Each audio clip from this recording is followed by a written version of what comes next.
பௌத்த மத தலைவர்களின் தலையீடுகளின்றி ஸ்ரீலங்கா அரசாங்கத்தை முன்கொண்டு செல்ல முடியாது என்ற செய்தியை ஸ்ரீலங்கா ஜனாதிபதி அனுரகுமார் திசாநாயக்க வெளிப்படுத்தியுள்ளார். அரசாங்க விவகாரங்களில் மகா சங்கத்தினரின் தொடர்ச்சியான வழிகாட்டுதல்களை எதிர்ப்பதாகவும் தேசிய மத மற்றும் சமூக மேம்பாட்டுக்கான நடவடிக்கைகளை பின்வாங்காமல் செயற்படுத்துவதாகவும் ஸ்ரீலங்கா ஜனாதிபதி அனுரகுமார் திசாநாயக்க தெரிவித்தார்.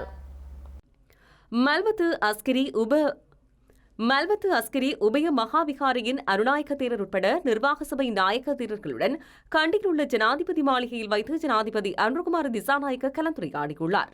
பௌத்த சாசன விடயங்களில் எழுந்துள்ள பிரச்சினைகளை தீர்க்க பௌத்த விகாரி தேவாலகம் சட்டம் போன்ற பல்வேறு சட்டங்களில் சரியான நேரத்தில் திருத்தங்களை கொண்டுவர வேண்டியதன் அவசியம் குறித்தும் பிக்குமார்களுக்கான கல்வி தொடர்பாகவும் மகா சங்கத்தினர் ஜனாதிபதியின் கவனத்துக்கு கொண்டு வந்தனர்.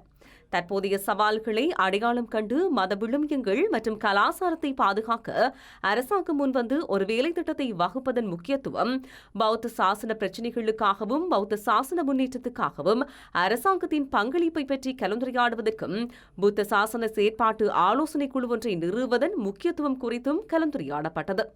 பௌத்த சாசன ரீதியாக நிலவும் பல்வேறு சவால்கள் மற்றும் நெருக்கடிகளை தீர்ப்பதற்கு தேவையான சட்ட ஏற்பாடுகளை உடனடியாக தயாரிக்குமாறும் ஜனாதிபதி சம்பந்தப்பட்ட துறைகளுக்கு பணிப்புரை விடுத்துள்ளார்.